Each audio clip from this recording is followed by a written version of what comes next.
Makanya nanti ciri-ciri syairnya Abu Nuwas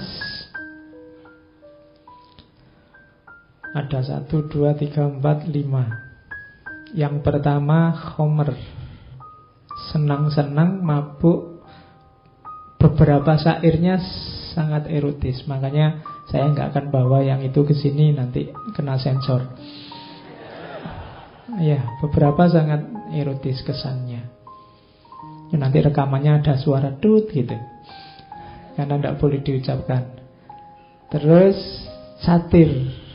Satir itu seolah-olah memuji, tapi sebenarnya dia melecehkan atau merendahkan. Atau sebaliknya, seolah-olah merendahkan tapi sejatinya meninggikan. Itu gaya satir. Seolah-olah dia memuji-muji, mabuk, tapi sebenarnya pujian ini untuk nyindir masyarakat yang tidak mabuk. Karena biasanya masyarakat itu kan cenderung mencaci maki orang mabuk. Nah, terus dia malah muji orang mabuk. Itu semacam satir, nyindir masyarakat. Masyarakat yang hipokrit. Kemudian satir dan sindiran pada kesalehan formal. Jadi ini juga bagi Abu Nuwas tidak original, tidak otentik. Orang beragama hanya mengambil formalitasnya.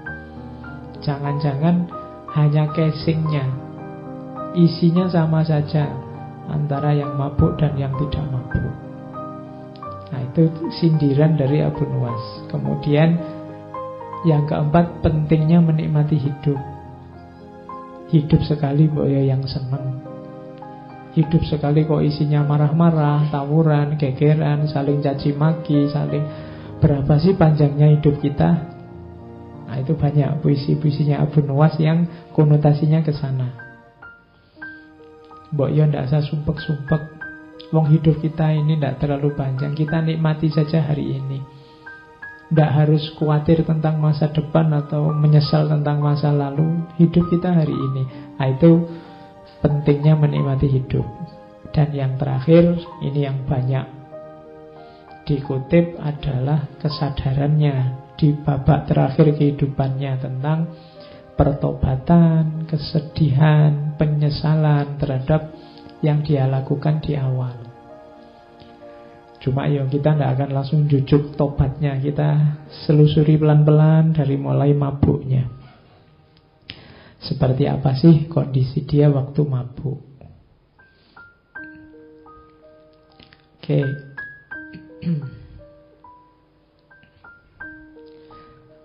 Ini saya kutip lagi. Dia gelarnya adalah pelopor penyair Homer.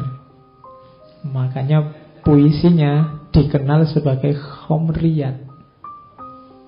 Katanya Toha Hussein, kenapa sih kok Abu Nuwas yang disebut pemuka penyair Homer?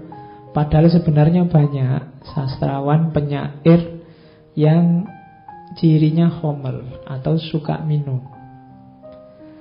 Katanya Toha Hussein, karena Abu Nuwas ini minum ini tidak untuk iseng, tidak untuk mumpung aku sumpek tak minum. Ini kan minum hanya sekali-sekali untuk selingan. Tapi waktu Abu Nuwas muda, minum itu sudah jalan hidupnya.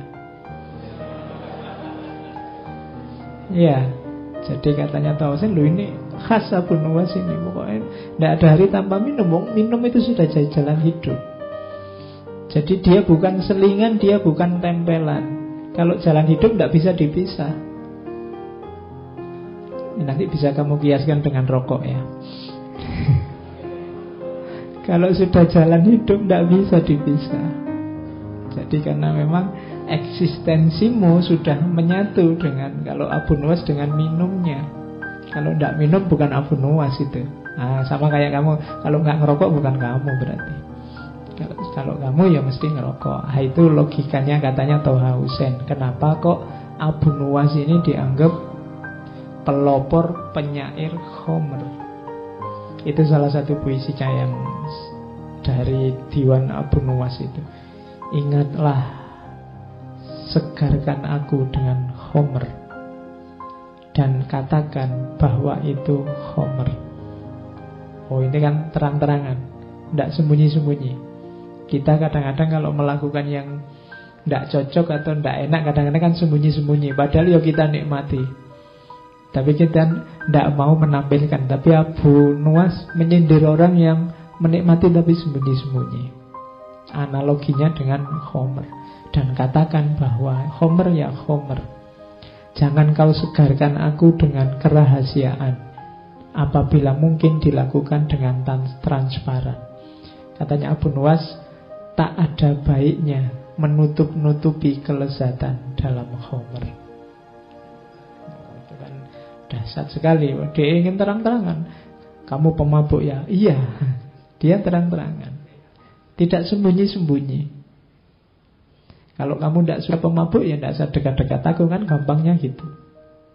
Dan bagiku mabuk itu enak, kan itu. Itu Abu Nuwas. Arak adalah kenikmatan, kesempurnaan. Dan dia nikmat bahkan saat hanya duduk bersama orang-orang yang duduk meminumnya.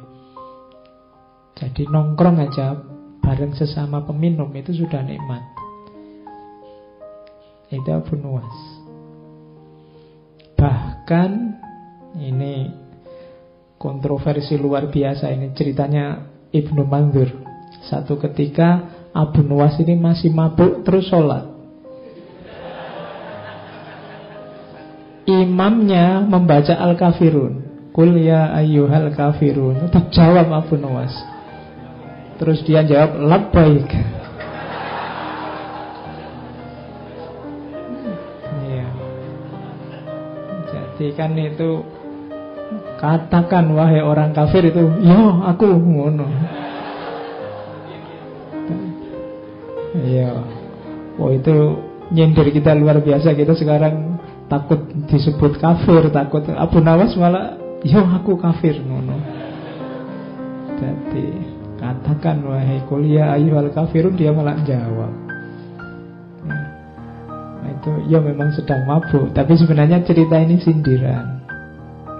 Jadi kita semua itu biasanya kafir tidak ngaku.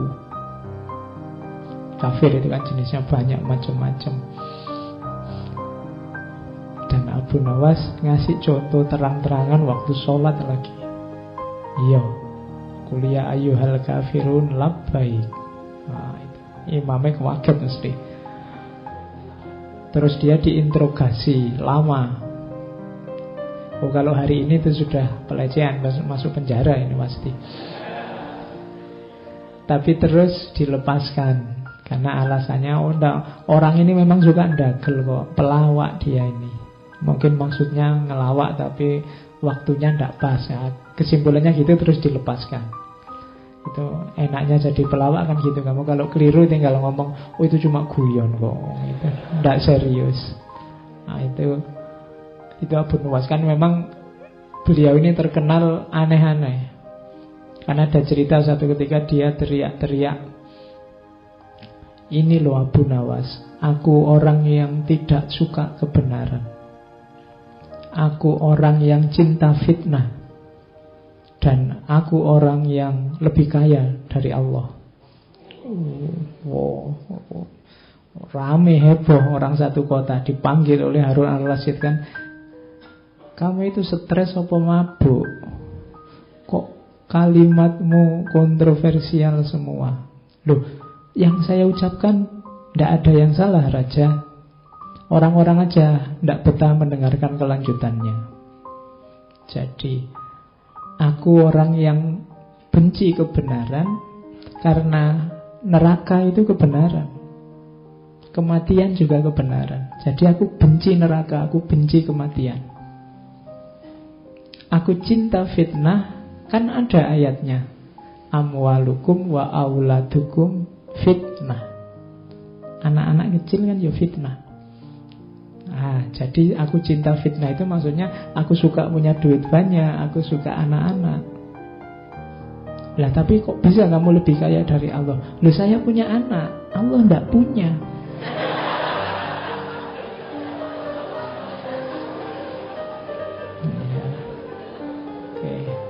Ya kan Allah kan lam yalid wa lam yulad.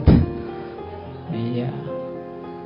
Jadi itu pinternya Abu Nawas kalau ngomong. Kan ada cerita juga dia suatu ketika bikin fatwa, barang siapa sholat dilarang rukuk dan sujud. Oh, itu heboh lagi waktu dipanggil oleh Harun Ar-Rasyid. Kok ada kamu fatwa nyeleneh gitu, sholat kok dilarang rukuk dan sujud? Loh, orang-orang kok enggak tanya sholat apa dulu?